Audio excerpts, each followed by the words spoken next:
వలలు అర్పణములు పూర్ణహోమములు పరిహార బలులను నీకు కోరలేదు. అవి నీకు ఇష్టమైనవి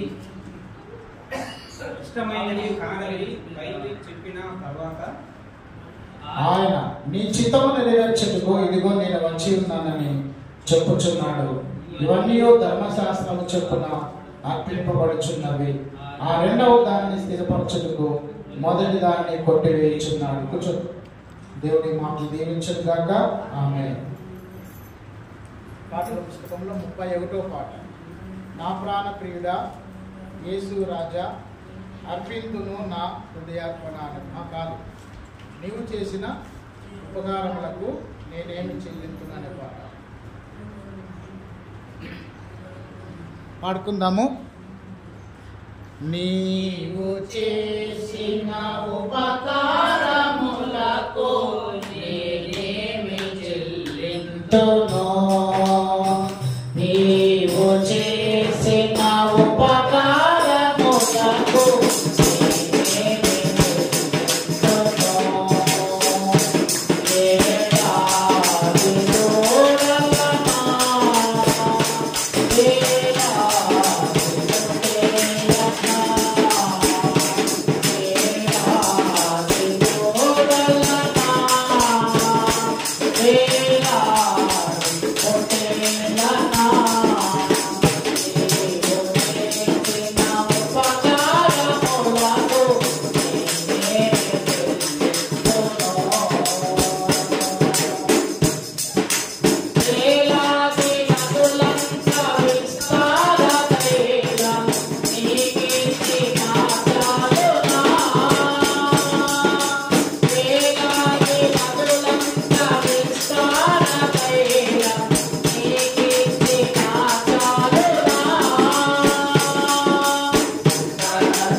Yeah.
మంచిది. దేవుని వాక్యాన్ని కొన్ని మాటలు మనము చదువుకుందాం.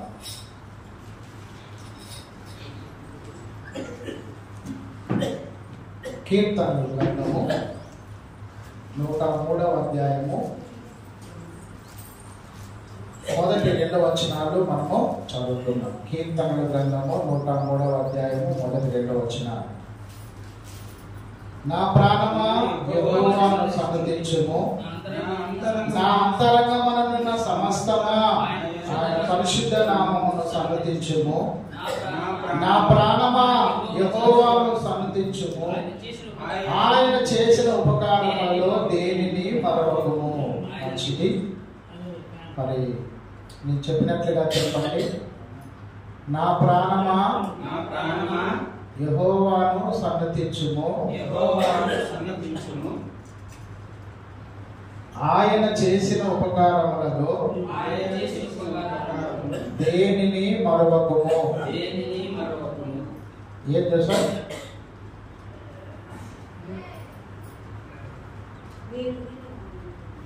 నీళ్ళు బిందెత్తరకు చెట్టు బిందెత్తరకు క్యానాలు ఎత్తిపోవడం బిందెత్తరకు మంచిది.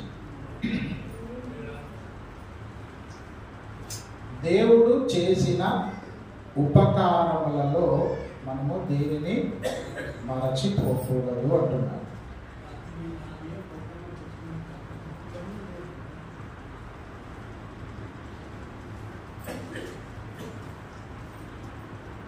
చేసిన మేలులను జ్ఞాపకం ఉంచుకునే వాళ్ళను కృతజ్ఞత కలిగిన వాళ్ళు అంటారు.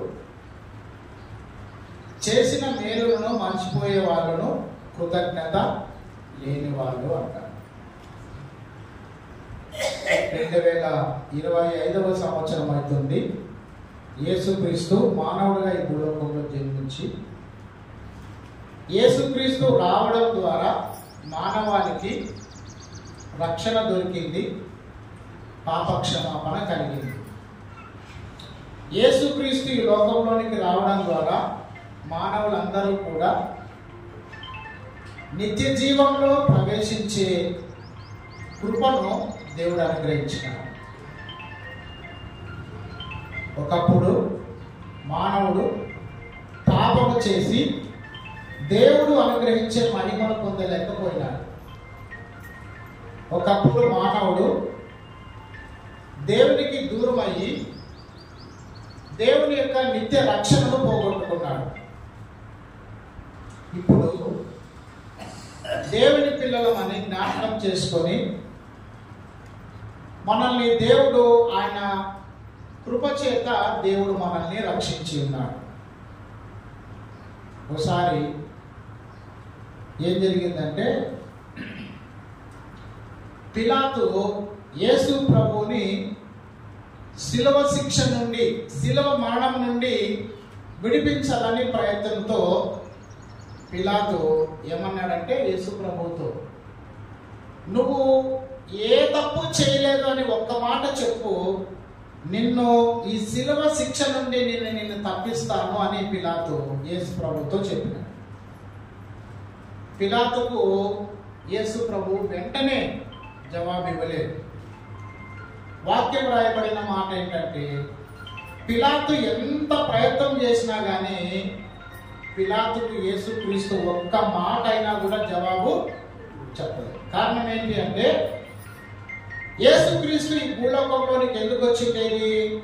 శిలువ మరణం నుండి తప్పించబడి మనుషులందరి కొరకు కూడా శిలువలో మరణించకూడదు అనే ఉద్దేశంతో కాదు ఈ లోకంలోకి వచ్చింది. మనందరి పాప క్షమాపణ కొరకు శిలువలో మరణించి సమాధి చేయబడి 3వ దినాన తిరిగి లేవడానికి యేసుక్రీస్తు ఈ లోకానికి వచ్చినాడు. చూడండి, బైబిల్ గ్రంథంలో దానియేలు గ్రంథము 5వ అధ్యాయము, దానియేలు గ్రంథము 5వ అధ్యాయము ఒక మాట మనం చదువుకుందాం. 22వ వచనం. దానియేలు గ్రంథము 5వ అధ్యాయము 22వ వచనం. అయితే బెల్షస్సరు, అతని కుమారుడవగు నీవు ఈ సంగతి అంతయు ఎరిగి ఉండి నీ మనసును అణుచుకొనక పరలోకమందున్న ప్రభువు మీద నిన్ను నీవే హెచ్చించుకొంటివి. బాగా వినాలి. దేవునికి కృతజ్ఞతలు చెల్లించని ముగ్గురు మనుషుల గురించి వారి జీవితంలో ఏమైందో ఒకసారి మనము చదువుకుందాం. ముగ్గురు మనుషుల గురించి. ఒకరు బెల్షస్సరు అనేటువంటి రాజు, రెండవ వ్యక్తి నాబాలు అనేటువంటి వ్యక్తి, మూడవ వ్యక్తి వెర్రివాడైనటువంటి ధనవంతుడు. మూడవ వ్యక్తి వెర్రివాడైన ధనవంతుడు. మొదటి వ్యక్తి బెల్షస్సరు అనేటువంటి రాజు. ఈ బెల్షస్సరు అనేటువంటి రాజు ఎవరి కుమారుడు అంటే రాజు అయిన నెబుకద్నెజరు కుమారుడు. నెబుకద్నెజరు కూడా దేవుని ఎదుట అతిశయపడిన దానికి, దేవుని ఎదుట గర్వపడిన దానికి నెబుకద్నెజరు రాజును దేవుడు ఏం చేసినాడంటే పశువులాగా గడ్డి మేపించినాడని వాక్యం రాయబడింది. ఎవరిలాగా? పశువులాగా. చూడండి, నెబుకద్నెజరు పశువులాగా గడ్డి మేసిన తర్వాత అప్పుడు అతనికి జ్ఞానం వచ్చి బుద్ధి కలిగి, బుద్ధి వచ్చిన తర్వాత మళ్ళా దేవుణ్ణి స్తుతించినాడు, మళ్ళా దేవుణ్ణి మహిమపరిచినాడు. అప్పుడు ఏమండి దేవునిని చూడండి, ఆ మాట మనం చదువుకుందామా? 4వ అధ్యాయము 37వ వచనం. 4వ అధ్యాయం 37వ వచనం, లాస్ట్ వచనం. ఇలాగూ నెబుకద్నెజరును నేను పరలోకపు రాజు యొక్క కార్యములన్నీ సత్యములను ఆయన మార్గములు న్యాయములై ఉన్నవనియు గర్వముతో నటించు వారిని ఆయన అనపశక్తుడనియు ఆయనను స్తుతించుచు కొనియాడుచు కనపరచుచున్నాను. మొదట గర్వించినాడు ఎవరు? నెబుకద్నెజరు రాజు. దేవుని మీద ఆయన హెచ్చించుకున్నాడు. కానీ నెబుకద్నెజరు రాజు యొక్క గర్వాన్ని దేవుడు ఏం చేసినాడంట? అణిచివేసినాడు. ఎట్లా అణిచివేసినాడు అంటే అతడు పశువులాగా గడ్డి మేసే స్థితికి నెబుకద్నెజరును దేవుడు తీసుకొని పోయినాడు. ఇక్కడ చెప్పవలసిన మాట ఏంటంటే దీనుల మీద ఆయన కృపను అనుగ్రహించేవాడు. చెప్పండి, దీనులకు కృప అనుగ్రహించే దేవుడు. గర్వ హృదయులందరూ కూడా ఏమండి నశించిపోతారు అని వాక్యం రాయబడింది. చూడండి, పేతురు రాసినటువంటి మొదటి పత్రిక, పేతురు రాసినటువంటి మొదటి పత్రిక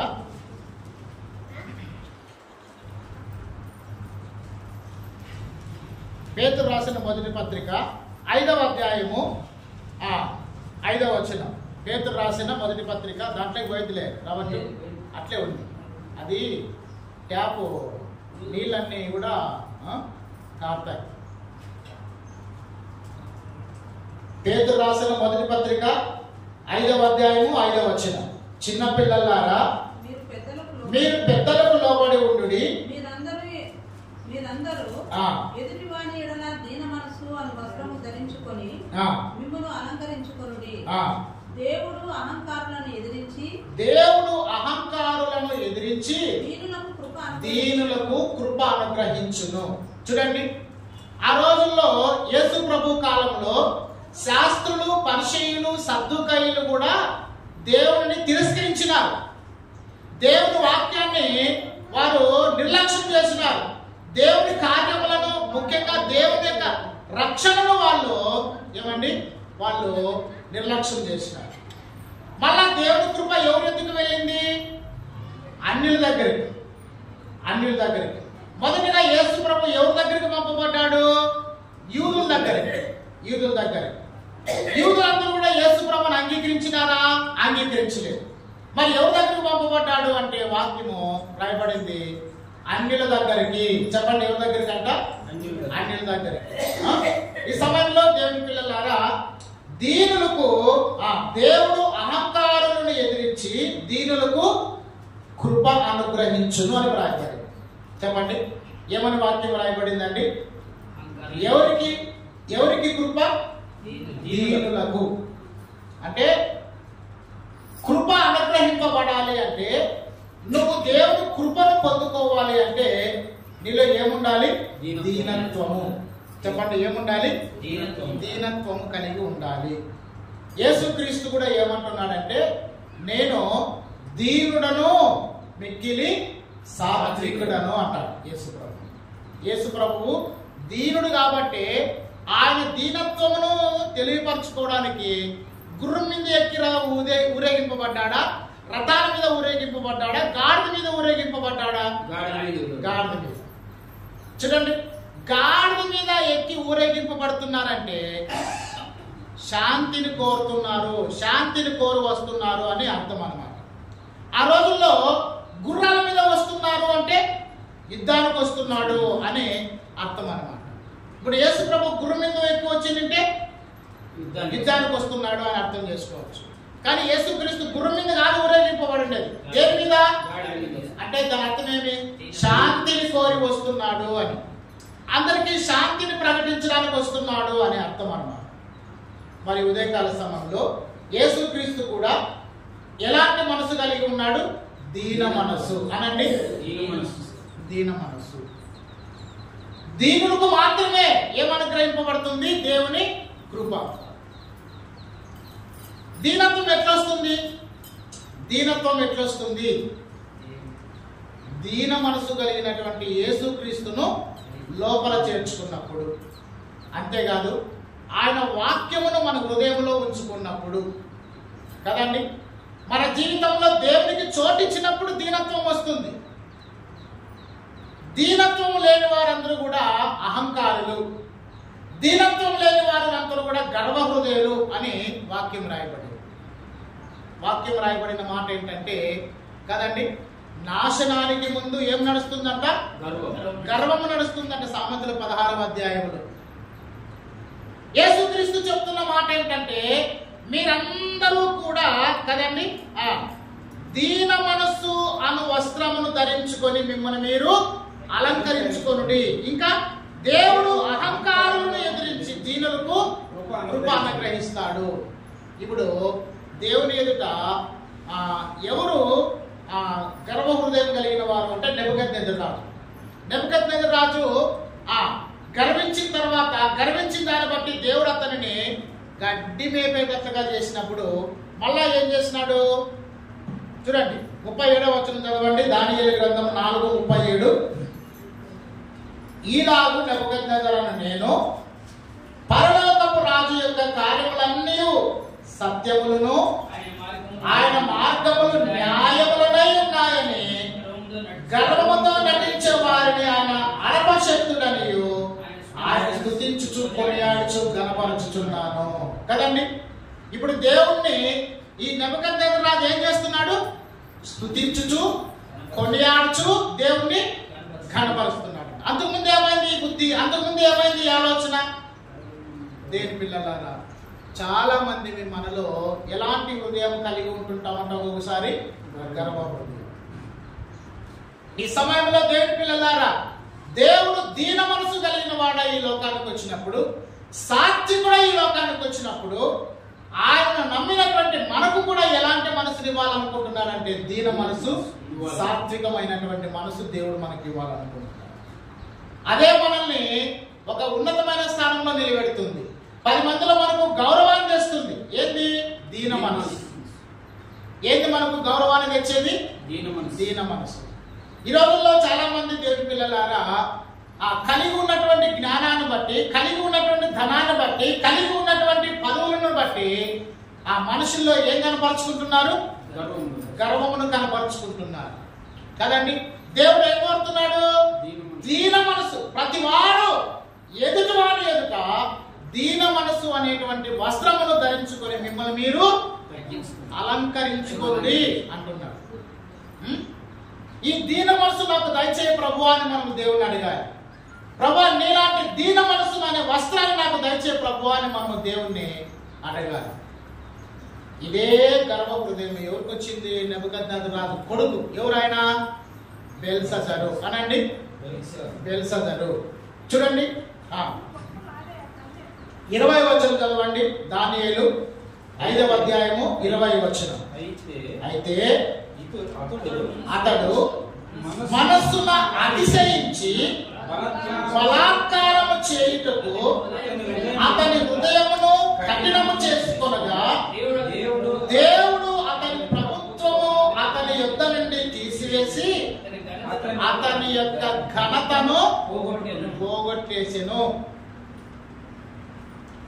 దేవునికి మహిమ కలుగును గాక. ఒక విశ్వాసిని దేవుడు బాగా ఆశీర్వదించినప్పుడు ఆశీర్వాదాలని పోగొట్టుకుంటారు. ఆశీర్వాదాలని దేవుని చేత నుంచి తీసివేయబడే పరిస్థితి తెచ్చుకుంటుంటారు ఈ లోకంలో చాలా మంది. దేవుడు నీకు ఇచ్చిన ఆశీర్వాదము ఒక ఎత్తు అయితే, ఆ ఆశీర్వాద స్థితిలో నుంచి ఇంకొక మెట్టుకు దేవుడు నిన్ను ఆశీర్వదించే విధంగా నువ్వు నడుచుకోవాలి. కానీ ఉన్న ఆశీర్వాదాన్ని, అనుభవిస్తున్నటువంటి ఆశీర్వాదము, పొందుకున్నటువంటి దేవుని కృపను దేవుని యొద్ద నుండి తీసివేయబడే విధంగా మనము అట్లాంటి పరిస్థితుల్లో మనము ఉండకూడదు. బాగా వినండి. ఉదాహరణ, సౌలు రాజు. చెప్పండి, ఎవరు? సౌలు. సౌలు అతడే చెప్తున్నాడు, నేను ఎన్నికలైనటువంటి వాడను, నా గోత్రము అల్పమైనటువంటి గోత్రము అంటున్నాడు సౌలు. అయినా కూడా దేవుడు అతని గోత్రాన్ని చూడలేదు, అతని పై రూపాన్ని దేవుడు చూడలేదు, అతని అంతరంగాన్ని కూడా దేవుడు చూడలేదు. మొత్తానికి ఇశ్రాయేలు కోరిన విధంగా దేవుడు ఎవరిని ఏర్పాటు చేసిన రాజుగా వాళ్ళకి సౌలును దేవుడు వాళ్ళకి రాజుగా ఏర్పాటు చేస్తే, ఆ రాజు స్థితిని బట్టి ఆయన ఎంతో దీనత్వము కలిగి, సాత్వికతను కలిగి, దేవుని కొరకు నమ్మకంగా జీవించాలి. ఎవరు? సౌలు గారు. కానీ ఏం చేసినాడండి? దేవుని మాట వినుకోకుండా తన ఆలోచన ప్రకారముగా తన సొంత ఇష్టమును నెరవేర్చుకోవడానికి అతడు నడుచుకున్నాడు. కాబట్టి దేవుని కృప అతని యొద్ద నుంచి తీసివేయబడింది. మళ్ళా చదువుకుందామా? 20వ వచనం. అతడు మనస్సున అతిశయించి, ఎప్పుడైతే నీలో అతిశయము అనేది వస్తాదో ఆ అతిశయమే దేవుడు నీకిచ్చిన ఘనతను నీ యొద్ద నుంచి తీసివేయబడడానికి ఇది కారణమవుతుంటాయి. సౌలు ఏమైనాడు? చెప్పాలి. సౌలు ఏమైనాడు? రాజైన సౌలు రాజుగా నుండి తొలగించబడ్డాడు. చెప్పండి, రాజుగా నుండి తొలగించబడ్డాడు. బాగా అర్థం చేసుకోండి. నిద్రపోతండి. వినండి, వాక్యం వినండి. వాక్యంలో రాయబడిన మాట ఏంటంటే, ఎప్పుడైతే బెల్షస్సరు మనస్సున అతిశయించి బలాత్కారము చేయుటకు అతని హృదయమును కఠినం చేసుకున్నాడో, దేవుడు ఏం చేసినాడండి? అతని ప్రభుత్వము అతని యొద్ద నుండి తీసివేయబడింది అని కదండి. తీసివేయబడి అతని ఘనతను కూడా దేవుడు ఏం చేస్తాడు? అతని ఘనతను కూడా దేవుడు పోగొట్టినాడు. ఎవరు పోగొట్టుకున్నారు? ఈ బెల్షస్సరే పోగొట్టుకున్నాడా? దేవుడు పోగొట్టేసినాడా? బెల్షస్సరు చేసుకున్న ఆయన అవివేక పనికి దేవుడే ఘనతను తీసేసి. ఇదే బెల్షస్సరు ఏ విధంగా అయితే ఘనతను పోగొట్టుకున్నాడో, బైబిల్ గ్రంథంలో ఇంకొక వ్యక్తి కూడా ఘనతను పోగొట్టుకున్నాడు. ఎవరైనా? సౌలు. చెప్పండి, ఎవరైనా? సౌలు. ఇంకొక ఆయన ఉన్నాడు 2వ దినవృత్తాంతంలో. చూడండి,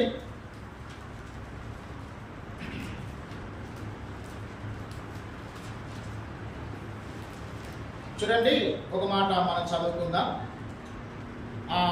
మొదటి దినవృత్తాంతాలు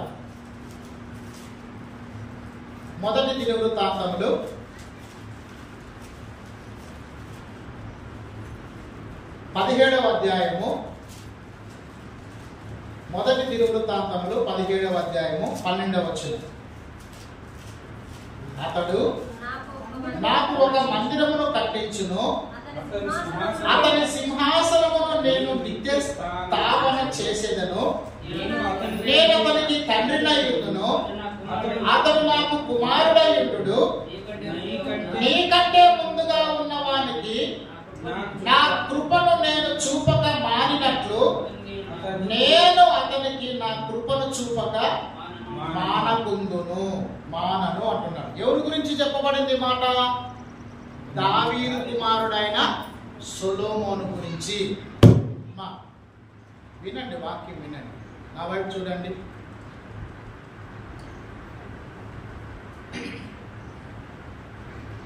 సాధారణంగా మన ఇంట్లో ఎంత నిద్రపోదామన్నా, ఎంత పండుకుందామన్నా కానీ మనకి నిద్ర రాదు. యా నిద్ర వద్దా చెప్పండి? చర్చిలోనే ఎంతెంతో వాక్యం విన్నాము, ఎంతెంతో ప్రార్థనలో ఎక్కిపిద్దాము అనుకున్నా కానీ సాధారణ ఏం తెప్పిస్తాడు? నిద్ర తెప్పిస్తాడు, నిద్రపోనిస్తాడు. యాడా? చర్చి. ఇట్లా ఒక పౌలు ఇట్లే వాక్యం చెప్తా ఉంటే 3 అంతస్తుల్లో కిటికీలో కూర్చున్నాడంట. 3 అంతస్తుల్లో ప్రార్థన జరుగుతా అంటే చర్చిలో కిటికీ పక్కన కూర్చున్నాడంట. గాలి బాగా తోలుతుందంట. గాలి బాగా తోలుతుంటే నిద్ర వచ్చింది. తూగి 3వ అంతస్తులో నుంచి కింద పడిపోతే ఏమైనాడు ఆయన? చనిపోయాడు. మళ్ళా మొత్తానికి పౌలు అతను బ్రతికించినాళ్ళండి. ఎవరైనా? ఐదుగురు అనే నిద్ర అనేది ఒక నిజంగా మనల్ని వాక్యం వినికోకుండా చేసేది ఒక ఆటంకం. ఏం చేయాలి మనము? చెప్పండి, ఏం చేయాలా? నిద్రపోకోకుండా 3 ముక్కలైన వాక్యం విందా. 3 ముక్కలైన వాక్యం విందా. దేవుని కృపను పోగొట్టుకున్నటువంటి వ్యక్తులు, దేవుడిచ్చిన ఘనతను పోగొట్టుకున్న వ్యక్తులు చెప్పండి ఎవరెవరు?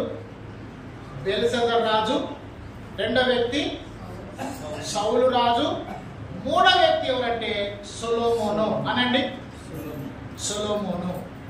దేవుడు ఏమని వాగ్దానం ఇస్తున్నాడు దావీదుతో? అతని సంతానం గురించి, నా కొరకు ఒక మందిరం కట్టిస్తాడు. ఇంకా ఈ 13వ వచనం, నేను అతనికి తండ్రినై ఉంటాను, అతడు నాకు కుమారుడై ఉండును. నీకంటే ముందుగా ఉన్న వారికి నా కృపను నేను చూపక మానినట్లు నేను నా కృపను చూపక మానను. అంటే దీని అర్థమేమి? దావీదా, నీ గర్భములో నుండి పుట్టినటువంటి నీ సంతానమును నేను ఆశీర్వదిస్తాను. నేను నీ సంతానమైనటువంటి నీ కుమారునికి నీ తండ్రినై ఉంటాను, అతడు నాకు కుమారుడై ఉంటాడు అని సొలొమోనుతో దేవుడు చెప్తున్న వాగ్దానం. సొలొమోను గురించి 27వ వచనం.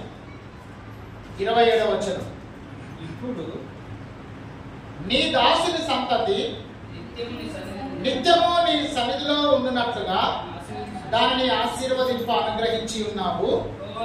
యెహోవా, నీవు ఆశీర్వదించి తీరులాది ఎన్నటెన్నటికీ ఆశీర్వదించబడి ఉండును. మొత్తానికి సొలొమోనును దేవుడు ఏం చేయాలనుకున్నాడండి?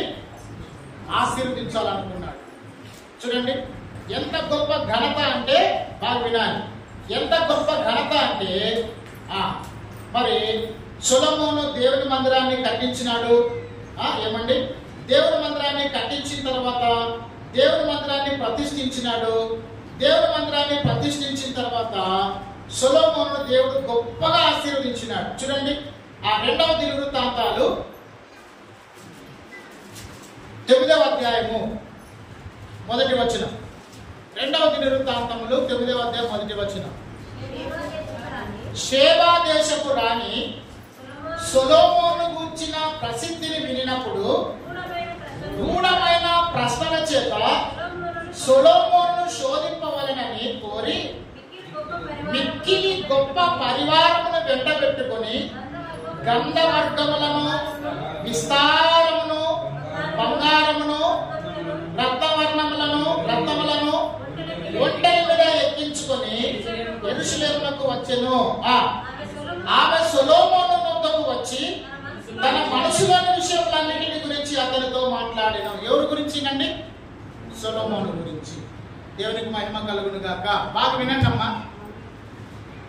సొలొమోను జ్ఞానాన్ని గురించి షేబ అనేటువంటి దేశం నుండి కూడా రాణులు, రాజులు, గొప్ప గొప్ప వాళ్ళు సొలొమోను యొక్క వైభవం చూద్దామని, సొలొమోను యొక్క రాజ్య పరిపాలన చూద్దామని ఎవరి దగ్గరకు వస్తున్నారు?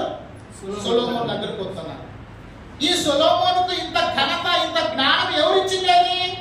దేవుడు ఇచ్చినాడు. ఎందుని బట్టి? ఎవరిని బట్టి? దావీదుని బట్టి. చెప్పండి, ఎవరిని బట్టి? దావీదుని బట్టి. సరే, బాగా వినాలి. ఇంకా ఒక మాట సొలొమోను గురించి. 9వ అధ్యాయము 22వ వచనం. రాజైన సొలొమోను భూరాజులందరికంటేను జ్ఞానముందున అది కూడా భూరాజులందరికంటేను ఐశ్వర్యమందును జ్ఞానమందును అది కూడా ఆయను. ఇంకా దేవుడు సొలొమోను యొక్క హృదయమందుంచిన జ్ఞానోక్తులను వినుటకై భూరాజులందరూ అతని ముఖ దర్శనము చేయగోరిరి. దేవునికి మహిమ కలుగును గాక. ఇప్పుడు ఎవరు గొప్పతనం గురించి వింటున్నాం? మనము సొలొమోను గొప్పతనం గురించి వింటున్నాం. సొలొమోను గొప్పతనం గురించి. సొలొమోనును దేవుడు ఎంత గొప్పగా ఆశీర్వదించినాడు? సొలొమోను దేవుడు ఎంత గొప్పగా ఆశీర్వదించినాడు? భూరాజులందరికంటే ఐశ్వర్యము, జ్ఞానమందు సొలొమోను ఏమైనాడంట? అది కూడా అయినాడు. ఇంకా దేవుడు సొలొమోను యొక్క హృదయమందుంచిన జ్ఞానోక్తులను వినుటకై భూరాజులందరూ అతని యొక్క ముఖ దర్శనము చేయడానికి వస్తున్నారంట. సొలొమోను యొక్క హృదయంలో ఉంచినటువంటి జ్ఞానాన్ని చూడడానికి, సొలొమోను హృదయంలో ఉంచినటువంటి జ్ఞానోక్తులను వినడానికి భూరాజులందరూ కూడా సొలొమోను దగ్గరకు వచ్చేటట్లుగా దేవుడు సొలొమోనుని ఆశీర్వదించాడు. ఇంతగా దేవుడు సొలొమోనుని ఆశీర్వదిస్తే, ఇంత ఘనతను సొలొమోనుకు దేవుడు అనుగ్రహిస్తే, దీన్ని కాపాడుకోవాలి, దీన్ని సద్వినియోగం చేసుకోవాలి, దీనత్వము కలిగి ఉండాలి. దీనత్వమును విడిచిపెట్టి ఒక్కసారిగా సొలొమోను హృదయంలోకి ఏమొచ్చింది? గర్వం వచ్చింది. ఏమొచ్చిందండి? గర్వం వచ్చింది. ఇప్పుడు చూడండి, రాజుల మొదటి గ్రంథము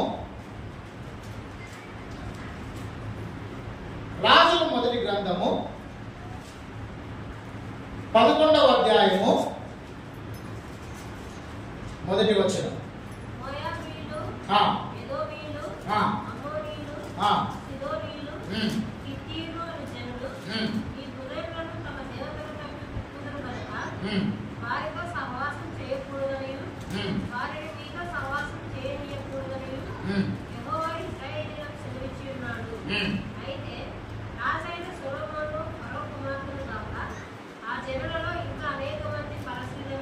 చాలేండమ్మా. సొలొమోను 2 పొరపాట్లు చేసినాడు. అతని ఘనతను పోగొట్టడానికి, లేకపోతే అతని యొక్క ఘనత అతని యొద్ద నుండి తీసివేయబడడానికి సొలొమోను 2 పొరపాట్లు. ఒకటి ఏంటంటే, ద్వితీయోపదేశకాండము 17వ అధ్యాయము 14వ వచనం చదవండి. ద్వితీయోపదేశకాండము 17వ అధ్యాయము 14వ వచనం.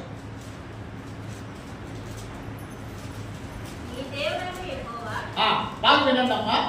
నీ దేవుడైన యెహోవా నీకిచ్చుచున్న దేశంలో నీవు ప్రవేశించి దానిని స్వాధీనపరచుకొని అందులో నివసించి నా చుట్టూ ఉన్న సమస్త జనము వలె నా మీద రాజును నియమించుకొందుననుకొని ఎడల నీ దేవుడైన యెహోవా ఏర్పరచు వారిని ఆవశ్యముగా నీ మీద రాజుగా నియమించుకొనవలెను. ఇప్పుడు సొలొమోను ఏమైనాడు? రాజు అయినాడు. అంతవరకు బాగుంది. తర్వాత ఏం పొరపాటు చేసినాడో 15వ వచనం. 16వ వచనం చదవండి. అతడు రాజుగా ఏర్పాటైన తర్వాత ఆ రాజు ఏం చేయకూడదు? అతడు ఏం చేయకూడదంట? గుర్రములను విస్తారముగా సంపాదించుకొనవలదు. ఇంకా తాను గుర్రములను హెచ్చుగా సంపాదించుకుంటూ గాను జనులను ఐగుప్తునకు తిరిగి వెళ్ళనీయకూడదు. ఏలయనగా యెహోవా ఇక మీదట మీరు ఈ త్రోవను వెళ్ళకూడదని మీతో చెప్పెను. 17వ వచనం, 2వ పొరపాటు. తన హృదయం తొలగిపోకుండా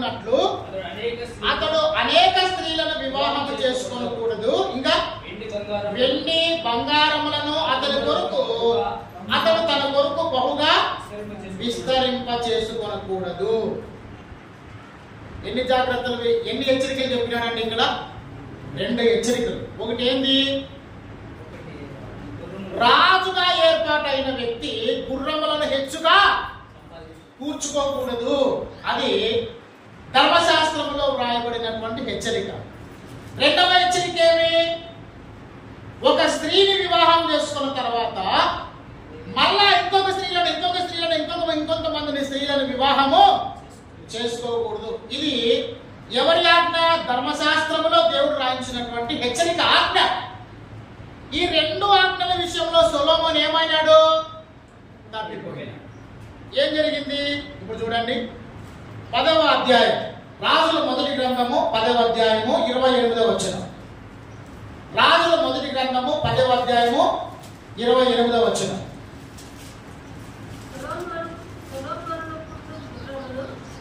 సొలొమోనునకుండు గుర్రములు ఐగుప్తులో నుండి తేబడెను. ఏమండి? సొలొమోనుకి ఏం తీసుకురాబడ్డాయంట? గుర్రములు తీసుకురాబడ్డాయంట. ఎందుకు? సొలొమోను జ్ఞానవంతుడు, సొలొమోను ఐశ్వర్యాన్ని పొందుకున్నాడు. సొలొమోను హృదయంలో దేవుడు పెట్టిన జ్ఞానాన్ని పరిశోధించడానికి ఎక్కడెక్కడి నుంచినో రాజులు వస్తున్నారు. అంతగా దేవుడు హెచ్చిస్తే సొలొమోను ఏం చేయాలి? ధర్మశాస్త్రానికి లోబడి, దేవుడి వాక్యానికి కట్టుబడి, వాక్యానుసారంగా పరిపాలన చేయాలి. కానీ ఏం చేస్తున్నాడు మనోడు? గుర్రములను హెచ్చుగా కూర్చుకొని, ఇంకా అమ్మా చదవండి. రాజు వర్తకులు ఒక్కొక్క గుంపులకు నియామకులైన ధరనిచ్చి గుంపులుగా పని చేపించుకున్నాడంట. ఏమండి? ధర్మశాస్త్రం తెలియదా సొలొమోనుకి? ధర్మశాస్త్రంలో రాయబడినటువంటి హెచ్చరిక సొలొమోనుకి తెలియదా? తెలుసు. అయినా కానీ వాక్యాన్ని ఏం చేస్తున్నాడు? నిర్లక్ష్యం చేస్తున్నాడు. చాలా మంది రోజుల్లో వాక్యం వింటున్నారు, వాక్యం వింటున్నప్పటికీ, హెచ్చరింపబడుతున్నప్పటికీ కూడా మళ్ళా అవే పద్ధతుల్లోనే కొనసాగుతున్నారంటే సొలొమోను లాగా వాక్యాన్ని ఏం చేస్తున్నారని? నిర్లక్ష్యం చేస్తున్నారని మనం అర్థం చేసుకోవాలి. చూడండి, ఈ సమయంలో అందుకనే దేవుని పిల్లలారా, మనకు వాక్యమును ఎరిగిన వారమై మనం ఉండాలి. దేవుని యొక్క వాక్యమును మనము గ్రహించిన వారమై మనం ఉండాలి. దేవుని యొక్క ఘనతను ఎవరు పోగొట్టుకున్నారు? బెల్షస్సర్ రాజు పోగొట్టుకున్నాడు. దేవుని ఘనతను ఎవరు పోగొట్టుకున్నారు? సౌలు రాజు పోగొట్టుకున్నాడు. దేవుని ఘనతను ఎవరు పోగొట్టుకున్నారు? సొలొమోను పోగొట్టుకున్నాడు. ఎందుకు పోగొట్టుకున్నాడు సొలొమోను దేవుని ఘనతను? గుర్రాలను సమకూర్చుకున్నాడు. అంతేకాదు, అతడు కామాతురత గలవాడై అంట. చదవండి అమ్మా. ఇప్పుడు అదే వచనమే, 28వ వచనం, ఇంకా కంప్లీట్ కాలేదు. గుంపులుగా కొని తెప్పించి వారు ఐగుప్తులో నుండి కొని తెచ్చిన రథం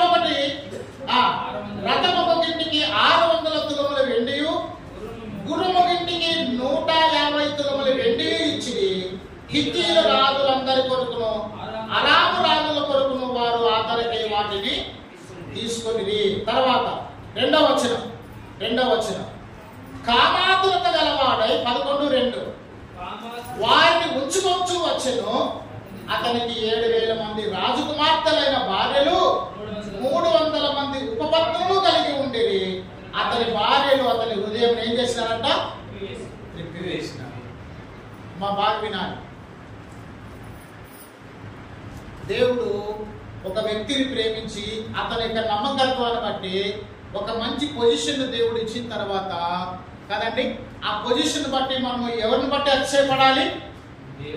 దేవుని బట్టి అతిశయపడాలి. ఇంకా ముందుకి కొన్ని విషయాలు మనము చెప్పుకోబోతున్నాం. ఎవరిని బట్టి అతిశయపడాలండి? దేవుని బట్టి అతిశయపడాలి. మొదటిగా ఎవరండి దేవుని ఎదుట అతిశయించిన వ్యక్తి? నెబుకద్నెజరు. దేవుని ఎదుట అతిశయపడిన దానికి ఏం చేసినాడండి? ఏం ఫలితం అనుభవించినాడు? గడ్డి మేసేటువంటి పశువులాగా కొన్నాళ్ళు ఉండవలసి వచ్చింది. మళ్ళా అతనికి బుద్ధి వచ్చినప్పుడు మళ్ళా ఎవరిని స్తుతిస్తున్నాడు? ఎవరిని కనపరుస్తున్నాడు? దేవుని కనపరుస్తున్నాడు. దేవుడు కనపరిచినప్పుడు అతడు మరలా అతనికి మానవ బుద్ధిని నెబుకద్నెజరుకు దేవుడు దయచేసినాడు. నెబుకద్నెజరు రాజు కొడుకు ఎవరు? బెల్షస్సర్. మా నాన్నకు ఈ పరిస్థితి వచ్చింది కదా, మా నాన్న వల్ల నేను చేయకూడదు, మా నాన్న వల్ల నేను జీవించకూడదు అనుకోవాల్సింది ఎవరు? బెల్షస్సర్ రాజు. కానీ వాళ్ళ నాన్న బట్టి ఇతనికి బుద్ధి రాలేదు. బెల్షస్సర్ రాజు కూడా ఏం చేసినాడంటండి, మనసును అతిశయించి తన మనసును అణుచుకొనకుండా కదండి దేవుని మీద తిరుగుబాటు చేసినాడు. ఎట్లా అంటే సొలొమోను మందిరం కట్టించినాడు. సొలొమోను మందిరం కట్టించింటే ఆ మందిరంలో దేవుని యొక్క ఉపకరణములు ఉన్నాయి. ఉపకరణములు అంటే వస్తువులు. ఆ వస్తువులు తీసుకొని ఏం చేసినాడంటే తన ఇంటికి తెప్పించుకొని ఆ వస్తువుల్లోనే ఏం పోసుకొని తాగుతున్నాడంట, మద్యం, ద్రాక్షారసం అంటే మద్యం పోసుకొని తాగుతున్నాడు. అది ఎవరు చూసినారండి? దేవుడు చూసినాడు. సొలొమోనా, బెల్షస్సర్ రాజు, నీకెంత ఇది ఉంటే నువ్వు నా మందిరంలో ఉపకరణంలోనే నువ్వు ఇంత నిర్లక్ష్యం చేస్తున్నావా, ఇంతగా అపవిత్రం చేస్తున్నావా అని దేవుడు చూసి మౌనంగా ఉన్నాడా? చూసి మౌనంగా ఉన్నాడా? లేదండి. చూడండి, ఇప్పుడు సొలొమోను తప్పిపోవడానికి 2 కారణాలు అని చెప్పుకున్నాం. ఏమేమండి? ద్వితీయోపదేశకాండం 11వ అధ్యాయం 17వ వచనంలో మనం చదువుకున్నాం. గుర్రములను హెచ్చుకొనకూడదు అంటే గుర్రములను సమకూర్చుకొనకూడదు.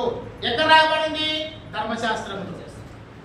ఇంకా అన్య స్త్రీలను ఎక్కువ మందిని వివాహము చేసుకోకూడదు. ఎక్కడ రాయబడింది? ధర్మశాస్త్రం. మరి సొలొమోను ఏం చేయాల్సింది? రాజుగా హెచ్చింపబడి రాజుగా మంచి జ్ఞానం పొందుకున్నప్పుడు ప్రతిరోజు శాస్త్రులతో ధర్మశాస్త్రాన్ని చదివించుకుంటుండాల. ఎవరు? సొలొమోను. ఏమండి, ఇప్పుడున్నటువంటి భారత రాజ్యాంగము ఎవరు రాసిండే చెప్పండి? అంబేద్కర్. అంబేద్కర్ గారు భారత రాజ్యాంగాన్ని రాయడానికి ఎవరు ప్రేరణ? అంబేద్కర్ గారు భారత రాజ్యాంగాన్ని రాయడానికి అతనికి ఏది ప్రేరణ? బైబిల్ అనండి, ధర్మశాస్త్రం. బైబిల్లో రాయబడినటువంటి ప్రకారముగానే ఆజ్ఞలన్నీ కూడా. ఇప్పుడు ఒకసారి మోషే వాళ్ళ మామ పేరు చెప్పండి. ఇత్రో. ఒకరోజు బిడ్డని ఎలా చూడాలని వచ్చినాడు. ఎవరు? మామ ఇత్రో. ఎవరి దగ్గరికి వచ్చినాడు? మోషే వాళ్ళ ఇంటికి వచ్చినాడు. మోషే వాళ్ళ ఇంట్లో మోషే లేడు. ఎవడున్నాడు? పాలెంలో ఉన్నాడు. పాలెంలో అంటే జనాల మధ్య. మోషే వాళ్ళ మామ పొద్దున వచ్చినాడు, సాయంకాలం వరకు ఎదురు చూస్తూనే ఉన్నాడు మోషే గురించి, మోషే కొరకు. సాయంకాలం అయినా రాలేదు. సాయంకాలం వచ్చినాడు, అలసిపోయి వచ్చినాడు మోషే. మామ అడుగుతున్నాడు, ఏమయ్యా అల్లుడు అట్లా అలసిపోయి వచ్చినావే, పొద్దున్న నుంచి వచ్చినాను ఎదురు చూస్తున్నాను, ఇప్పుడు వస్తున్నావే అంటే, ఏం చేస్తావు మామ, ఇశ్రాయేలుకి నేను ఏం చేసుకుంటున్నాను, అక్కడ న్యాయం చేసుకుంటున్నాను అంటే న్యాయం తీర్చుకుంటున్నాను అని చెప్పినాడు. ఎవరు? మోషే. ఎట్లా న్యాయం తీర్చుకుంటున్నావు? ఆ న్యాయం అంతా ఒకడే బాధ్యతను మోసుకొని నెరవేరుతుంటివే అంటే, అవును నేను ఒక్కనే ఆ బాధ్యత నెరవేర్చుకొని నేను ఒక్కనే ప్రయాసపడుతున్నాను అంటున్నాడు. అప్పుడు ఇద్దరు ఒక సూత్రం చెప్పినాడు. ఏం సూత్రం చెప్పినాడు? ఒక సలహా చెప్పినాడు. ఏమి? 50 మందికి ఒకరిని, 100 మందికి ఒకరిని నువ్వు ఏం పెట్టాలి? నాయకుని పెట్టు. ఇది జత్రో సూత్రము అంటారు. జత్రో అంటే జత్రో ఫార్ములా అంటే ఇత్రో సలహా, ఇత్రో సూత్రము.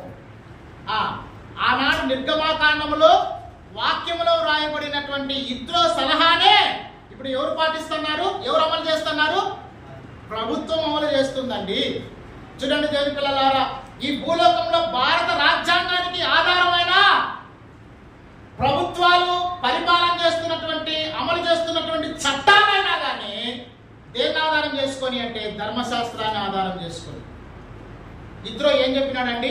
నువ్వు ఒక్కడివే బాధ్యత మోసుకోవాలంటే నువ్వు చాలా ఇబ్బంది పడతావు మోషే. ఎంతమందికి ఒకరిని పెట్టు? 50 మందికి ఒకరిని పెట్టు, 100 మందికి ఒకరిని పెట్టు. 50 మందిని ఒక్కొక్కరికి అప్పగించు. ఆ 50 మందికి సంబంధించినవన్నీ కూడా అతడే చూసుకుంటాడు అని మోషే సలహా చెప్పినాడు. 100 మందికి ఒకరిని పెట్టు. ఆ 100 మంది గురించినటువంటి బరువు బాధ్యతలు, కష్టబాధలన్నీ కూడా ఎవరు చూసుకుంటారు? ఆ నాయకుడు చూసుకుంటాడని చెప్పినప్పుడు ఇప్పుడు మోషేకి బరువైందా సులువైందా పనిచేసేది, పరిపాలన చేసేది? సులువైంది. దేవుని పిల్లలారా, అందుకనే చూడండి ధర్మశాస్త్రంలో వ్రాయబడిన మాటల్ని ఎవరైతే పాటిస్తారో వాళ్ళ జీవితం ఎట్లుంటుంది? క్షేమంగా, ఆశీర్వాదకరంగా, శాంతిగా ఉంటుందన్నమాట. ధర్మశాస్త్రాన్ని అతిక్రమిస్తున్నటువంటి వారి జీవితము యుద్ధాలు, గందరగోళం, అశాంతి, అసమాధానం ఉంటుందని సొలొమోను జీవితంలో రాయబడిన మాటను మనం జ్ఞాపకం చేసుకుంటున్నాం. అమ్మా, సొలొమోను పరిస్థితి ఏమైంది? ఇప్పుడు సొలొమోను పరిస్థితి ఏమైంది? ఎంతమందిని అన్య స్త్రీలను అయితే పెళ్లి చేసుకున్నాడో వాళ్ళే సొలొమోనుకు ఉరిగా మారినారంట. ఉరి అంటే సమస్యగా మారినారు. ఏం చేసినారంటే ఆ స్త్రీలంతా కూడా సొలొమోన్ని, చదువుకుందామా? చదువుకుందాం. అతని భార్యలు, రాజుల మొదటి గ్రంథం 11వ అధ్యాయం 3వ వచనం. అతని భార్యలు అతని హృదయమును త్రిప్పివేసిరి. సొలొమోను వృద్ధుడైనప్పుడు అతని భార్యలు అతని హృదయమును ఇతర దేవతల తట్టు త్రిప్పగా అతని తండ్రి అయిన దావీదు హృదయము వలె అతని హృదయము దేవుడైన యెహోవా యెడల యథార్థ హృదయము కాకపోయెను. ఏమండి, ఏం చేసినాడంటండి? ఇప్పుడు అతడు పెళ్లి చేసుకున్నటువంటి భార్యలే అతని హృదయాన్ని ఎవరు తట్టు తిప్పినారంట? ఇతర దేవతల తట్టు తిప్పినారంట. సొలొమోనుకి ఇచ్చిన వాగ్దానం ఏమైంది? ఇప్పుడు దేవుడు సొలొమోనుకి ఇచ్చిన ఘనత ఏమైంది? దేవుడు సొలొమోనుకి ఇచ్చిన ఖ్యాతి ఏమైంది? అతడే ఏం చేసుకున్నాడు? చెప్పాలి. అతడే పోగొట్టుకున్నాడు. ఏం చేసుకున్నాడండి? పోగొట్టుకున్నాడు. ఎవరెవరు పోగొట్టుకున్నారు చెప్పండి? ముగ్గురు గురించి చెప్పినాను. ఎవరెవరు? బెల్షస్సర్ రాజు, సౌలు రాజు, ఇంకా సొలొమోను రాజు. ఇప్పుడు దావీదు కూడా ఏమండి, ఉన్న వారిని విడిచిపెట్టి వేరే వారిని, పొరుగు వారిని ఆశించినప్పుడు అతడు ఆ ఒక్క స్త్రీ విషయంలో పాపం చేసినాడు. అంతేగాని మళ్ళా దావీదు ఏం చేసినాడండి? పశ్చాత్తాపడ్డాడు. అంటే ఇక్కడ వాక్యం రాయబడింది, సొలొమోను హృదయము దావీదు హృదయము వలె కాకుండా, సొలొమోనుకి దావీదుకి సొలొమోనుకి తేడా చెప్పండి. సొలొమోను కంటే ముందు దావీదు కదా, దావీదుకి సొలొమోనుకి తేడా చెప్పండి అమ్మ. ఒక మంచి విషయం, సొలొమోను తప్పు చేసిన, దావీదు తప్పు చేసినా గానీ దేవునితో మళ్ళా ఏమైనాడు? పశ్చాత్తాపడ్డాడు. అందుకని దావీదుని దేవుడు ఏమన్నాడు? నా హృదయానుసారుడు అన్నాడు. కానీ సొలొమోను ధర్మశాస్త్రాన్ని అతిక్రమించినాడు.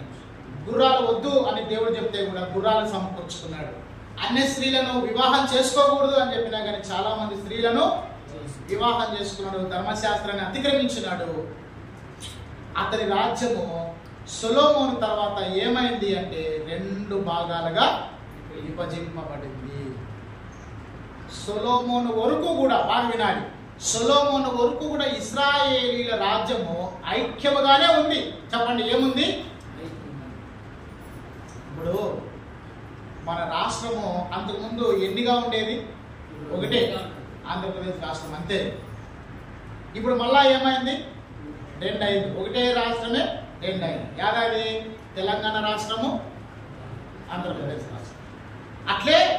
అట్లే ఇశ్రాయేలీల రాజ్యము కూడా సొలొమోను వరకు కూడా ఐక్యముగా, ఏకముగా ఉండింది.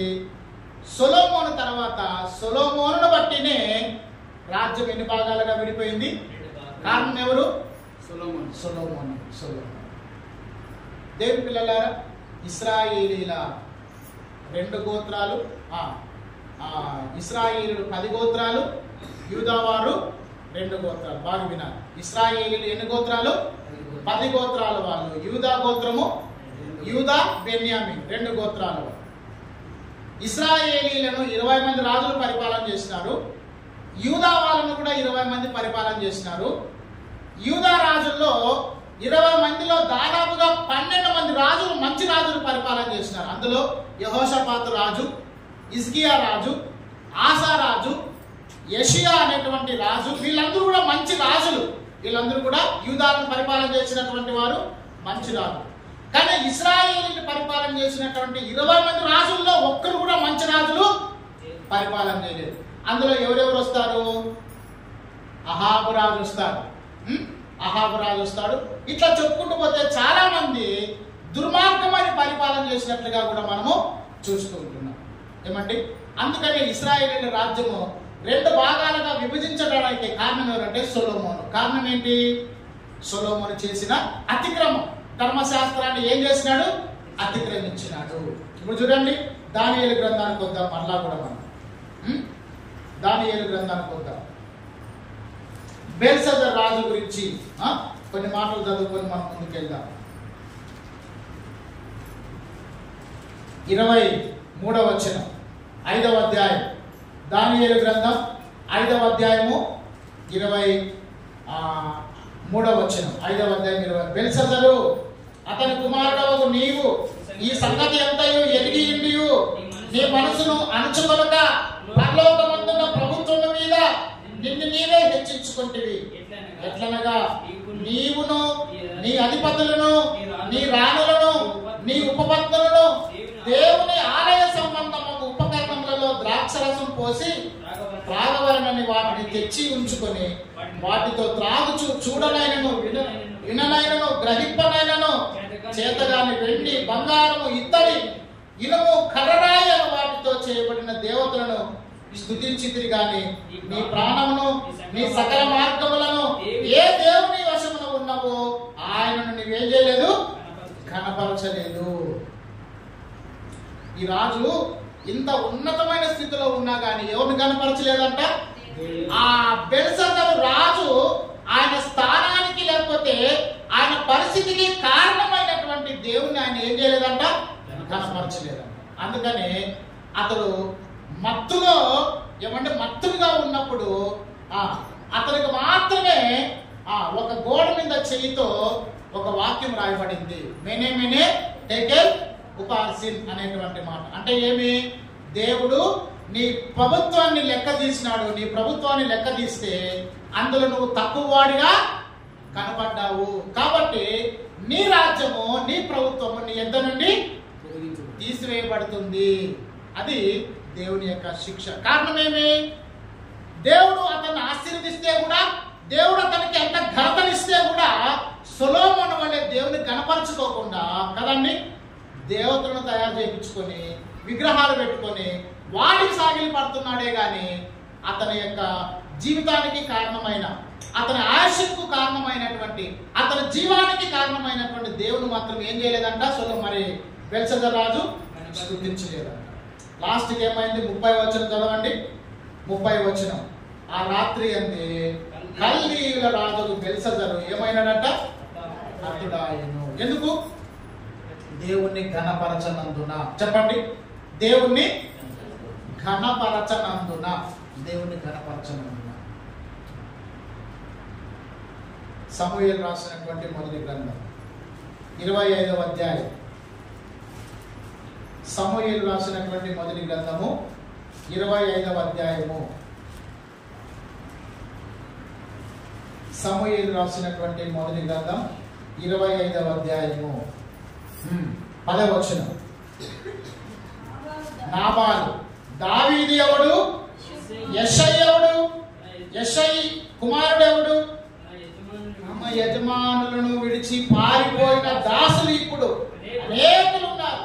నేను సంపాదించుకొనిన అన్నపానములను నా గొర్రెల బొచ్చు కత్తిరించు వారి కొరకు నేను వధించిన పశుమాంసమును తీసి నేను బొత్తిగా ఎరుగని వారికి ఇస్తున్నా అని దావీదు దాసులతో చెప్పగా. ఇది కూడా బాగా జాగ్రత్తగా వినండి. ఎవరి మాటలు అంటుండేది? నాబాలు. చెప్పండి, ఎవరు? ఎవరితో అంటున్నాడు ఈ మాటలు? దావీదు పంపించిన దాసులతో చెప్తున్నాడు. ఏమంటున్నాడు? దావీదు ఎవడు? యెషై కుమారుడు ఎవడు? గొర్రెలను విడిచిపెట్టి పారిపోయినటువంటి దాసులకి నేను సంపాదించుకున్నటువంటి గొర్రెబొచ్చు, నేను సంపాదించుకున్నటువంటి ఆ పశువుల్ని ఇవన్నీ నేను ఇయ్యాలనా అంటున్నాడు ఆయన. వాస్తవానికి దావీదు తన దాసులను పంపించి అతడు గొర్రెలను మేపిన దానికి కూలి అడగడము అది నిజమా? అది కరెక్టా తప్ప? చెప్పండి. కరెక్టే. ఎందుకు కరెక్టు? గొర్రెల్ని కాసినాడు కాబట్టి, గొర్రెల్ని మేపినాడు కాబట్టి. గొర్రెలు మేపిన దానికి దావీదు ఏమడుగుతున్నాడు? కూలి అడుగుతున్నాడు. కానీ నాబాలు ఏమంటున్నాడు? దావీదు ఎవరో నాకు తెలియదు. నిజంగానే దావీదు ఎవరో నాబాలకు తెలియదా? తెలుసు, అయినా కానీ అతిశయం కదండి. దేవుని పిల్లలారా, దేవుడు మనల్ని ఆశీర్వదించేంత వరకు ఒక రకంగా ఉంటాం. దేవుడు మనల్ని ఆశీర్వదించిన తర్వాత మన మాట తీరు, మన స్థితి, మన యొక్క నడవడికలే ఏమవుతాయి? మారిపోతాయి. దేవుని పిల్లలారా, ఎప్పటికీ కూడా మన నడవడికలు, మన స్థితి, మన ఆలోచనలు ఎప్పటికీ కూడా అట్లా ఉండకూడదు. ఉద్యోగం వచ్చినా ఒకటే, ఉద్యోగం రాకున్నా ఒకటే, సంతానం పరంగా ఆశీర్వదించినా ఒకటే, ఆశీర్వదించకపోయినా ఒకటే. అన్ని విషయాల్లో కూడా దేవుడు మనల్ని ఆశీర్వదించినా ఆశీర్వదించకపోయినా కూడా దేవునిలో మనం మాత్రమే ఎప్పుడు కూడా దీనత్వం కలిగి మనము జీవించాలి. అప్పుడు దేవుడు మనల్ని ఏం చేస్తాడండి? అహంకారులను ఎదిరించి చెప్పాలి, దీనులకు కృపను అనుగ్రహిస్తాను అంటున్నాడు దేవుడు. చెప్పండి, మొదటి వ్యక్తి ఎవరు హతుడై ఉండేది? బెల్షస్సరు. రెండో వ్యక్తి ఎవరి గురించి చెప్పుకుంటున్నాం ఇక్కడ? నాబాలు దావీదుకు కోపం వచ్చేటట్టుగా మాట్లాడింటే దావీదుకి కోపం వచ్చి నాబాల్ని చంపదామని వస్తున్నాడు. నాబాల్ని దావీదు చంపదామని వస్తుంటే మొదటిగా ఎవరు ఎదురుపోయిండేది? మరి దావీదుకి ఎవరు ఎదురుపోయిండేదండి? దావీదు యొక్క కోపాన్ని చల్లార్చదామని దావీదు భార్య కాదు, నాబాలు భార్య అబీగయిలు దావీదుకు ఎదురుపోయి, అయ్యా నా భర్త చేసిన పొరపాటు నా పొరపాటుగా భావించి నా భర్తను క్షమించి వదిలిపెట్టేశాయ్యా అని అబీగయిలు వేడుకుంటుంది. ఓ స్త్రీ భార్యలారా, కుటుంబంలో ఏమండి, పిల్లలకు తల్లిదండ్రులారా, నాబాల వలె నువ్వు ఉండకూడదు. అబీగయిలు వలె మనము చాలా మందిని ఏమండి మన భర్తల కొరకు, మన పిల్లల కొరకు అవిధేయులుగా జీవిస్తున్న వాళ్ళ కొరకు ఉన్న అబీగయిలు వలె మనం ఏం చేస్తుండాలి? చెప్పాలండి, ప్రార్థన చేస్తుండాలి. దేవుని పిల్లలారా, మరి సమయంలో చాలా మందిని సాతానుడు పిల్లల్ని టార్గెట్ చేస్తున్నాడు, యవనస్తుల్ని టార్గెట్ చేస్తున్నాడు, సంఘాల్లో పురుషుల్ని టార్గెట్ చేస్తున్నాడు, సంఘాల్లో యవన బిడ్డల్ని టార్గెట్ చేసుకుంటున్నాడు. అందుకనే మన పిల్లలు పడిపోకుండా ఉన్నట్లుగా, మన పిల్లలు లోకానికి ఆకర్షితులు కాకుండా మనం ఏం చేయాలి? చెప్పాలమ్మా, ఏం చేయాలా? మనం ప్రార్థన చేయాలి. యోబు అట్లా ప్రార్థన చేస్తున్నాడు కదా. చెప్పండి, ఏం చేస్తున్నాడు ప్రార్థన? ముగ్గురు కుమార్తెలు కదా యోబుకి. ముగ్గురు కుమార్తెల ఇంట్లో 7 మంది కొడుకులు కూడా ఒక్కొక్క రోజు ఒక్కొక్కరి ఇంట్లో మరి డిన్నర్ లేకపోతే పార్టీ పెట్టుకుని వాళ్ళు బాగా జల్సా చేస్తూ ఉంటే యోబు ఏం చేస్తున్నాడంటే, ఎక్కడ అపవిత్రులైపోయి దేవుని నామానికి దూషణ చేస్తారేమో అని వాళ్ళలో అందరి కొరకు కూడా దహన బలులు అర్పిస్తూ ప్రార్థన చేస్తూ వచ్చినాడంట. అది ఏమండి యోబు చేసినటువంటి ఒక కార్యం. ఈ సమయంలో దేవుని పిల్లలారా, మరి నీ పిల్లల చదువుల కొరకు, వారి భవిష్యత్తు కొరకు, వాళ్ళు తీసుకుంటున్న తీర్మానాల కొరకు, వాళ్ళు నడుస్తున్న నడవడికల కొరకు నువ్వేం చేయాలి? ప్రార్థన చేయాలి. ఆ విధంగా నువ్వు ప్రార్థన చేస్తేనే నీ పిల్లల భవిష్యత్తు నీ ప్రార్థన ద్వారా ఏమవుతుంది? దీవించబడుతుంది. ఒక తల్లి హన్నా ప్రార్థనే సొలొమోనుని యాజకుడుగాను ప్రవక్తగాను ఆయడానికి ఎవరి ప్రార్థన కారణమైంది? తల్లి ప్రార్థన, హన్నా ప్రార్థన.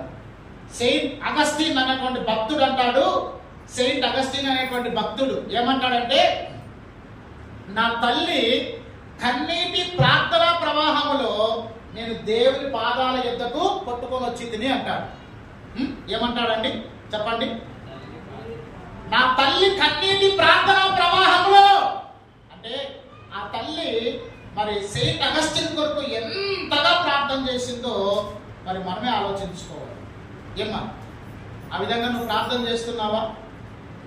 దేవుని పిల్లలారా, పిల్లల భవిష్యత్తు బాగుండాలని కోరుకోవడం మంచిదే, కానీ వాళ్ళ భవిష్యత్తు బాగుండడం కోసం నువ్వు ఏం చేయాలి? ప్రార్థన. ఈ రోజుల్లో మన పిల్లలు మనతో పాటు చర్చికి వస్తున్నారా? ఈ రోజుల్లో మన భర్తలు మనతో పాటు చర్చికి వస్తున్నారా? ఈ రోజుల్లో మన కుటుంబంలో ఉన్నటువంటి వాళ్ళందరూ కూడా ఆదివారం దినాన దేవుని సన్నిధికి వస్తున్నారా? ఒకసారి ఆలోచన చేసుకుంటారు. కారణం ఏమి? రాలేదంటే కారణం ఏమి? నా మాట వాళ్ళు ఇండ్రు. ఎందుకు ఇండ్రు? నువ్వు దేవుని మాట వినలేదు కాబట్టి. నువ్వు దేవుని మాట వినలేదు కాబట్టి. చూడండి, నాబాలు పరిస్థితి ఏమైందో ఒకసారి మనము జ్ఞాపకం చేసుకుందాం. నాబాలు పరిస్థితి మొదటి సమూయేలు 20వ అధ్యాయము 36వ వచనం. సమూయేలు గ్రంథం మొదటి సమూయేలు 25వ అధ్యాయం 36వ వచనం. అబీగయీలు తిరిగి నాబాలు వద్దకు రాగా రాజులు విందు చేసినట్లు అతడు ఇంటిలో విందు చేసి త్రాగుచు బహు సంతోషించుచు మత్తుగా ఉండెను గనక తెల్లవారు వరకు ఆమె అతనితో కొద్ది గొప్ప మరి ఏమీ మా చెప్పక ఊరకుండెను. ఉదయమున నాబాలుకు మత్తు తగ్గి ఉన్నప్పుడు అతని భార్య అతనితో ఆ సంగతులను తెలియజెప్పగా భయము చేత అతని గుండె పగిలిను. అతడు రాతి వలె బిగుసుకొని పోయాను. కారణం ఏంటండి? ఇప్పుడు నాబాలు కూడా ఏమైనాడు చెప్పాలండి. నాబాలు కూడా ఏమైనాడు? ఇప్పుడు చదువుకున్నాం కదమ్మా, ఎక్కడో ఉంది కదా మీ మైండ్. నాబాలు కూడా ఏమైనాడండి? చనిపోయినాడు. ఎందుకు? దేవుడు చేసిన మేలుల్ని దావీదు మరి నాబాలు మర్చిపోయినాడు. నాబాలు మందను దావీదు కాపాడితే, మందల పరంగా గొర్రెల పరంగా నాబాలు దేవుడు ఆశీర్వదిస్తే పొందుకున్నటువంటి ఆశీర్వాదాన్ని బట్టి అనుభవిస్తున్నటువంటి ఆశీర్వాదాన్ని జ్ఞాపకం చేసుకోకుండా నాబాలు ఏం చేసినాడు? మర్చిపోయినాడు. మర్చిపోయిన దానికి అక్కడేమో నాబాలు భార్య అబీగయీలు ఎంతగా బ్రతిమలాడుకున్నా అయినా కానీ ఇక్కడ వచ్చేపాటికి సంగతి అంతా చెప్పింది. ఏమని? అయ్యా, నువ్వు దావీదును తిరస్కరించిన దానికి దావీదు కోపంతో నీ మీదికి ఆయన యుద్ధానికి వస్తున్నాడు, కానీ నేను మధ్యలో పోయి నీ కొరకు వేడుకున్నాను, అప్పుడు దావీదు నిన్ను క్షమించినాడు అని చెప్పగానే అతనికి ఏమండి ఏమైంది? ఒక మాటలో చెప్పాలంటే ఏమైందండి? ఆ మాట చదువుకుందామా. భయము చేత అతని గుండె పగిలిపోయేను, అతను రాతి వలె బిగించుకొని. రెండో వ్యక్తి నాబాలు కూడా ఏమైనాడు? చనిపోయినాడు. ఇప్పుడు లూకాసు వార్త 12వ అధ్యాయం చూడండి. లూకాసు వార్త 12వ అధ్యాయము. లూకాసు వార్త 12వ అధ్యాయము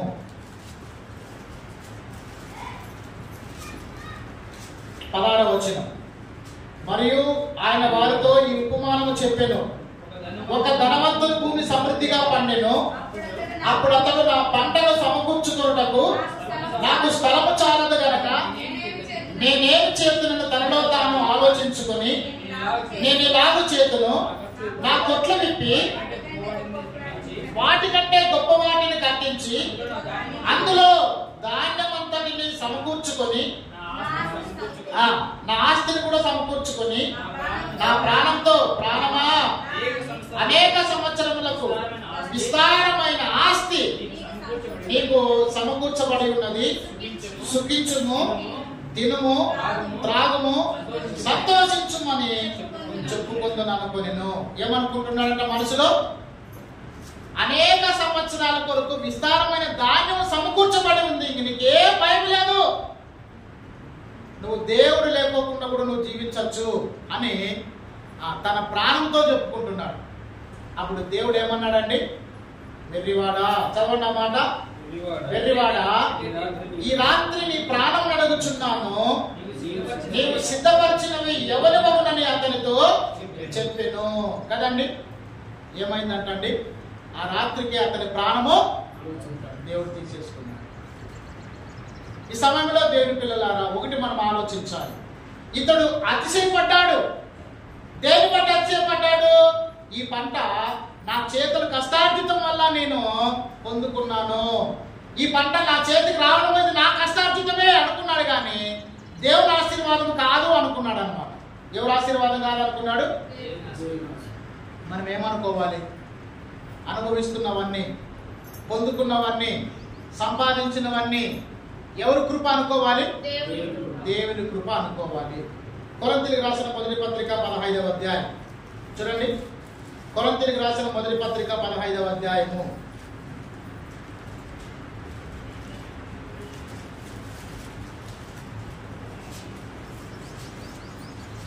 9వ వచనం. ఏలయనగా నేను అపోస్తలులందరిలో తక్కువ వాడను, దేవుని సంఘమును హింసించినందున అపోస్తలుడు అనిపించుకొనుటకు యోగ్యుడును కాను, అయినను నేనేమై ఉన్నానో అది దేవుని కృప వలననే అయి ఉన్నాను, మరియు నాకు అనుగ్రహింపబడిన ఆయన కృప నిష్ఫలము కాలేదు గాని వారందరికంటే నేను ఎక్కువగా ప్రయాసపడినది నేను కాను, నాకు తోడై ఉన్న దేవుని కృపయే. ఏమంటున్నాడండి పౌలు? ఏమంటున్నాడు? అపోస్తలులు అందరికంటే కూడా నేను తక్కువైన వాడనే. ఎందుకు? అపోస్తలులందరికీ మొదటి కనపడినాడు యేసు ప్రభు, చివరిగా నాకు కనపడినాడు. నాకు చివరిగా కనపడినంత మాత్రాన నేను తక్కువైన వాడనేమి కాదు. మిగతా 11 మంది కంటే, బాగా వినాడు, పేతురు కంటే, యోహాను కంటే, యాకోబు కంటే ఎక్కువగా పరిచయం చేసినది ఎవరు? అపోస్తలుడైన పౌలు. ఎందుకు? పేతురు రాసిండేది 2 పత్రికలే, యోహాను రాసిండేది 5 పత్రికలే, యాకోబు రాసిండేది 1 పత్రికే. కానీ పౌలు రాసిండేది 14 పత్రికలు. ఇప్పుడు పౌలు ఎక్కువ పరిచయం చేసినాడా, శిష్యులు ఎక్కువ పరిచయం చేసినాడా? పౌలే ఎక్కువ పరిచయం చేసినాడు. మీ అందరికంటే నేను ఎక్కువగా ప్రయాసపడితే అంటున్నాడు. వాస్తవమే ప్రయాసపడ్డాడు, కానీ ఇది నా వలననే ప్రయాసమును ఆశీర్వించబడింది అని చెప్పుకుంటున్నాడా, లేకపోతే దేవుని కృప అంటున్నాడా? అమర్ చదువుకుందాము. చూడండి 10వ వచనం. అయినను నేనేమై ఉన్నానో అది దేవుని కృప వలననే అయి ఉన్నాను, నాకు అనుగ్రహింపబడిన ఆయన కృప నిష్ఫలము కాలేదు గాని వారందరికంటే నేను ఎక్కువగా ప్రయాసపడినది నేను కాను, నాకు తోడై ఉన్న దేవుని కృప. బాగా వినాలి తల్లులారా. అమ్మ వినండి, నువ్వు ప్రయాసపడుతున్నావు, నువ్వు కష్టపడుతున్నావు, నువ్వు ఎక్కువగా ఏమండి బాగా నువ్వు కష్టపడుతున్నావు కానీ, ప్రయాసపడుతున్నావు కానీ, కష్టపడిన దానికి ప్రయాసపడిన దానికి ప్రతిఫలం అయితే పొందుకుంటున్నావు. కానీ ఏం చెప్పాలి? పొందుకున్న ప్రతిఫలాన్ని బట్టి ఏం చెప్పాలి? ఈ ప్రతిఫలం అంతా, ఈ ఆశీర్వాదం అంతా, ఈ దీవెన అంతా కూడా ఇది ఎవరిది? దేవుడు ఇచ్చినటువంటి ఆశీర్వాదము అని చెప్పుకోవాలంట. దేవుడు నాకు అనుగ్రహించినటువంటి కృప అని మనం చెప్పుకోవాలంట. చాలా మంది అట్లా చెప్పుకోరు. ఒకటి గమనించాలి దేవుని పిల్లలారా, ఏలియాకి కాకుల ద్వారా ఆహారాన్ని పంపించినాడు. కాకులనే పొగుడుకుంటూ వచ్చినాడా, లేకపోతే దేవుని స్తుతించినాడా? ఎందుకు? కాకులు కదా ఆహారం తెచ్చింది. కాకులు దేవుని ఆహారము, దేవుడిచ్చిన ఆహారం తెచ్చినాయి. పంపించిండేది ఎవరు? చెప్పాలి. పంపించిండేది ఎవరు? దేవుడు. ఈ భూలోకంలో మనుషులు కాదు నీకు సహాయం చేసిండేది, మనుషులు కాదు నిన్ను ఆదుకుంటుండేది, మనుషులు కాదు నీకు తోడుగా ఉండేది. ఎవరు సహాయం చేస్తున్నారు? ఎవరు ఆదుకుంటున్నారు? దేవుడు కదండి. దేవుడు మనకు తోడుగా ఉన్నాడు, దేవుడు మనల్ని ఆశీర్వదిస్తున్నాడు, దేవుడు మనకు సహాయం చేస్తున్నాడు. కాబట్టి మనం ఈ స్థితిలో మనం ఉన్నాం. పౌలు వలె మనం చెప్పే వాళ్ళంగా మనం ఉన్నాం. ఏమని? ప్రభువా నేనేమై ఉన్నానో అది నీ కృప వలనే, నీ దయ వలననే. అంతేకాదు ప్రయాసపడిండేది నేనే, కానీ నా ప్రయాసాన్ని ఆశీర్వదించినది మాత్రము మీరే అని ఎవరి వలె చెప్పాలి? పౌలు వలె కదండి. రక్షణ విషయంలో కూడా రక్షణ చూడండి, ఇది ఒక్కటి చెప్పి మనం ముగించుకుందాం. ఎఫెసీయులకు రాసిన పత్రిక 2వ అధ్యాయము 8వ వచనం. ఎఫెసీయులకు రాసిన పత్రిక 2వ అధ్యాయము 8వ వచనం. మీ విశ్వాసము ద్వారా కృపచేతనే రక్షింపబడి ఉన్నారు, ఇది మీ వలన కలిగినది కాదు, దేవుని వలనే.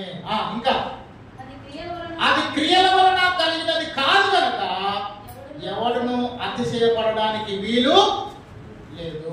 రక్షణ పొందుకున్నాం కదండి. రక్షణ ఎట్లా పొందుకున్నాం మనము? ఉచితముగా అనండి. ఉచితముగా రక్షణ పొందుకున్నాం. ఉచితముగా మనం రక్షణ పొందుకోవడానికి మనమైతే ఉచితముగా పొందుకున్నాము. కానీ యేసుక్రీస్తు ఏం చేసినాడండి? సిలువలో ఆయన తన ప్రాణాన్ని అర్పించినాడు, తన రక్తాన్ని దారిపోసినాడు. ఆయన ఎంతగానో దెబ్బలు పొందవలసి వచ్చింది, శ్రమ పడాల్సి వచ్చింది, ఆయన వేదన పడాల్సి వచ్చింది. అంతగా ఆయన శ్రమ పొందినాడు. కానీ రక్షణ మనకి ఎట్లిచ్చినాడు? ఉచితముగా దేవుడు మనకి అనుగ్రహించాడు. ఇది మన గొప్పతనమా? ఇది మన గొప్పతనం కాదు, కేవలము దేవుని కృప, దేవుని కృప. కాబట్టి ఈ సమయంలో దేవుని పిల్లలారా, దేవుడు ఒక్కసారి నిన్ను హెచ్చించినప్పుడు, నిన్ను ఆశీర్వదించినప్పుడు, నీ ఆశీర్వాదాన్ని, దేవుని యొక్క సహాయము, దేవుని కృపను నీ పొరపాట్ల వల్ల నువ్వు ఏమండి విడిచిపెట్టుకోవడానికి నువ్వు ఏమాత్రం కూడా అట్లా నడుచుకోకూడదు కదండి. ఎవరు ఘనతను పోగొట్టుకున్నారు? బెల్షస్సర్ రాజు, సౌలు రాజు, తర్వాత సొలొమోను రాజు. ఎవరెవరు మనసును అతిశయపడ్డారు? బెల్షస్సర్ రాజు, తర్వాత నాబాలు, మూడవ వ్యక్తి ధనవంతుడైన వెర్రివాడు కదండి. వెర్రివాడైన ధనవంతుడు, ఈ ముగ్గురు ఏమైనారు? అతిశయపడినప్పుడు ముగ్గురు కూడా హతులైపోయినారు. బెల్షస్సర్ రాజు, నాబాలు, తర్వాత ధనవంతుడైనటువంటి ఆ మనిషి ఏమైనాడంటే ఆ రాత్రే ప్రాణం పోగొట్టుకున్నాడు. ఏం ప్రయోజనం అండి? అందుకని దావీదు ఏమంటున్నాడు? నా ప్రాణమా యెహోవాను సన్నుతించుము, నా అంతరంగమున సమస్తమా ఆయన పరిశుద్ధ నామమును సన్నుతించుము. ఆయన చేసిన ఉపకారములలో మనం దేనిని మర్చిపోకూడదు. కాబట్టి ఈ సమయంలో దేవా, నీ ఉచితమైన రక్షణ నాకు అనుగ్రహించినందుకు నీకు వందనాలు.